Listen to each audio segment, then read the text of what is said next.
నూతన సంవత్సరంలో ఎలా అడుగు పెట్టాలి?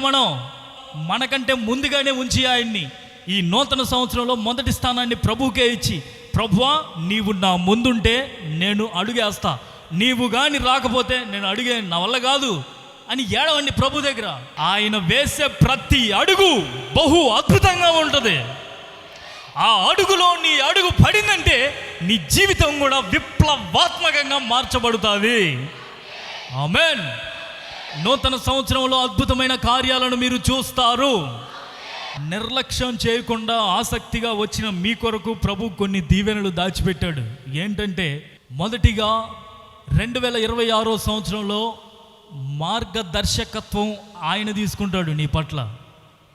అంటే డైరెక్షన్ ఆయనది.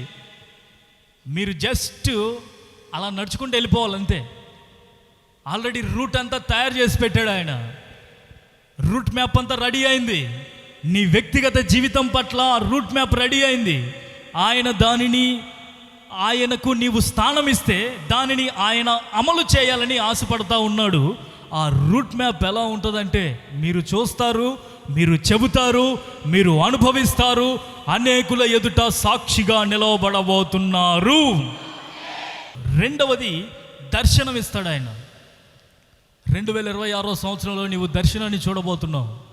విజన్ ఆఫ్ గాడ్ మీకు కలగబోతోంది. మూడవది, క్రొత్త బాధ్యతలను ప్రభువు మీకు ఇవ్వబోతున్నారు.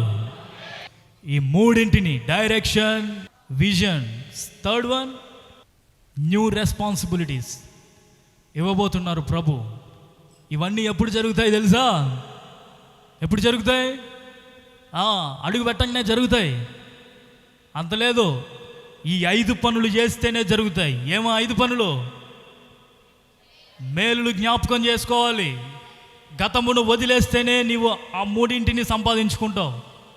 పశ్చాత్తాపడాల్సిందే, తిరిగి అమర్చుకోవాల్సిందే, తిరిగి ఏకమవ్వాల్సిందే. ఈ విధంగా మీరు చేయండి. మీరు తప్పక ఈ మూడింటిని, ప్రభువు యొక్క డైరెక్షన్ని, ప్రభువు యొక్క విజన్ని, దేవుడు నీ పట్ల న్యూ రెస్పాన్సిబిలిటీస్ని, మరి అది ఏమై ఉన్నాయో కానీ వాటిని తప్పక దయచేయబోతున్నారు, నడిపించబోతున్నారు.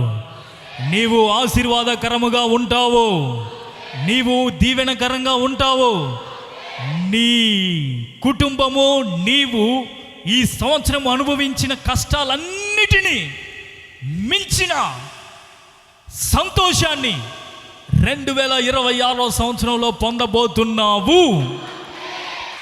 హల్లెలూయా, హల్లెలూయా, హల్లెలూయా. మోకరించండి, అందరూ మోకరించండి.